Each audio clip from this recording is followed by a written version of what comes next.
สวัสดีค่ะพ่อแม่พี่น้องสวัสดีFCทุกท่านเนาะค่ะกลับมาพบมาพอกับเจตาพารวยคือเขาค่ะในทางช่อง YouTube คลิปนี้เจตาก็จะวางแนวทางของรัฐบาลไทยค่ะรัฐบาลไทยวันที่16ธันวาที่ผ่านมาเนาะค่ะนี่จะเป็นประวัติสมใจสมใจค่ะ895 3ตัวบุญ52วิ่งรูด2ตัว3ตัวบ่มาบ่เข้าบ่เดินเนาะค่ะกราบขอโทษขออภัย FC ทุกท่านเนาะสมใจไม่เดินไม่มาเนาะค่ะมาเบิ่งใหม่พี่น้องวันที่2แนวทางรัฐบาลไทยของสมใจวันที่2ให้มาแล้วค่ะลุ้นกันใหม่ไปต่อปีหน้าเนาะพี่น้องปีหน้า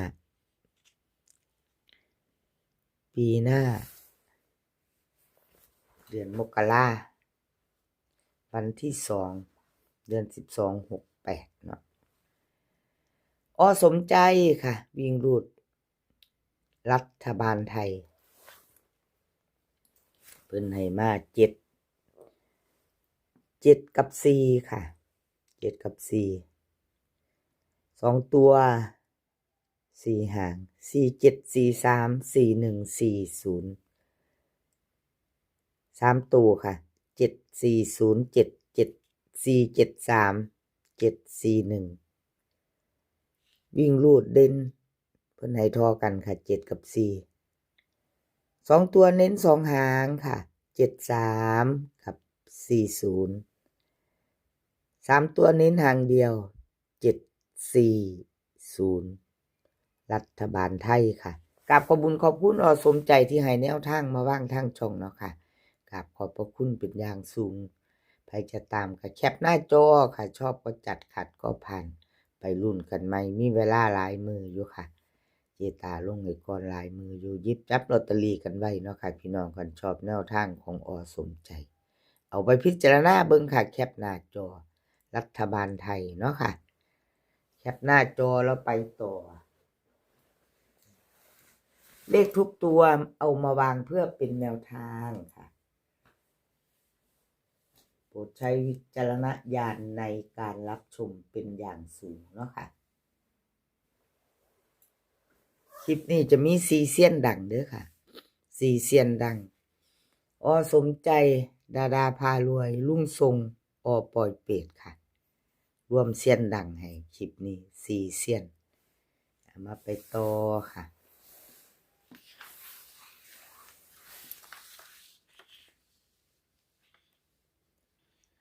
ดาพารวยค่ะ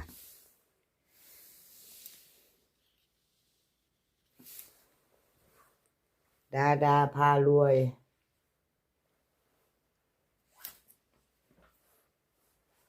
วันที่16ที่ผ่านมาครับพี่น้อง16ที่ผ่านมาเดือนธันวาเนาะรัฐบาลไทยของดาก็หลุดไปค่ะกราบขอโทษขออภัย FC รัฐบาลไทยออก895 3ตัวบุญ52ล่างดาพารวยคนสวยในช่องหลุดไปเนาะค่ะเจตาเป็นกำลังใจให้คือเก่าดาเพิ่นฝากมาอยู่ค่ะบอก FC ในเด้อเจตาว่าดาขอโทษขออภัยที่แนวทางบ่เดินว่าซั่นเพิ่นว่าจ้าสิบอกให้ดอกซั่นดาพารวยคนสวยในช่องมาไปไม่ตามต่อค่ะกับดา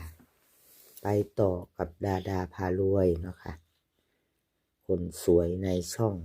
กราบขอบคุณดาหลายๆค่ะที่ให้แนวทางมาวางทางช่องเนาะ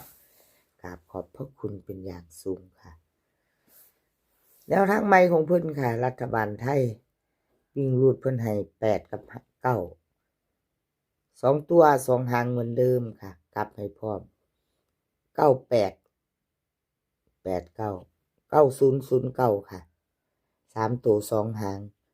890 789ค่ะของดาเน้นเน้น89วิ่งรูดเพิ่นเด่นทอกันค่ะ2หาง2ตัว98 90เนาะเพิ่นเน้นให้ รัฐบาลไทยของดาดาพารวยคนสวยในช่องค่ะครับขอบคุณดาดาพารวยหลายๆค่ะที่ให้แนวทางมาวางทางช่องประจำเนาะด้วยดีเสมอมาครับขอบพระคุณเป็นอย่างสูงค่ะดาดาพารวยเอาแคปหน้าจอค่ะใครจะไปต่อกับดาดาพารวยแคปหน้าจอไว้เนาะ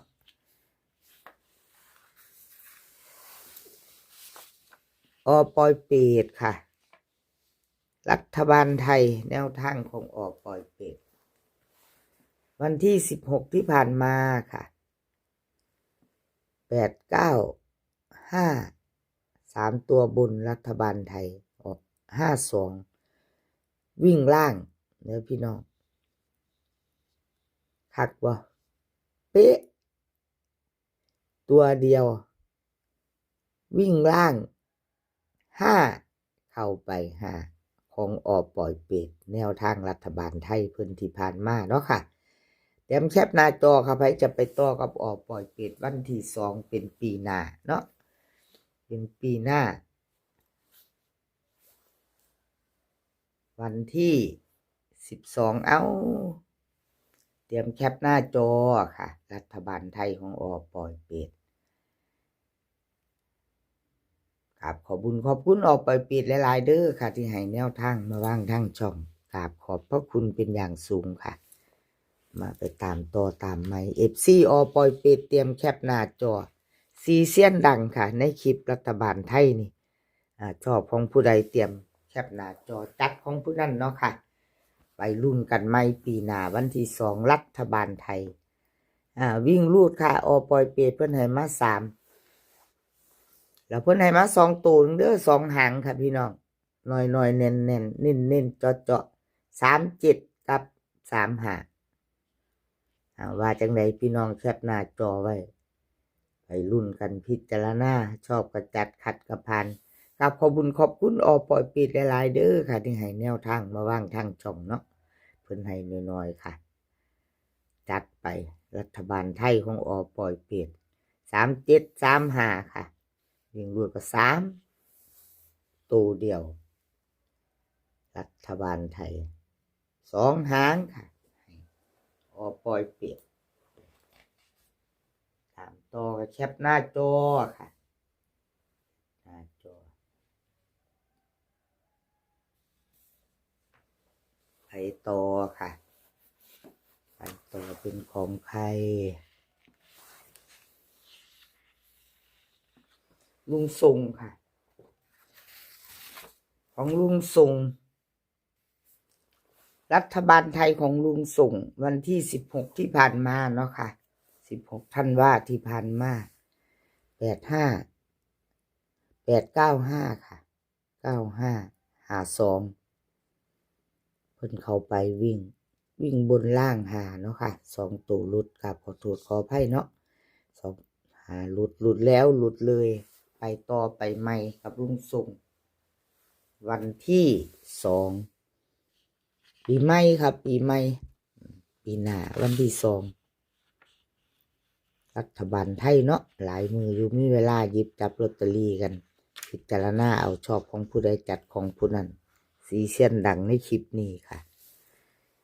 ลุงทรงค่ะรัฐบาลไทยวิ่งเพิ่นให้มา4กับ1บนล่างเด้อค่ะ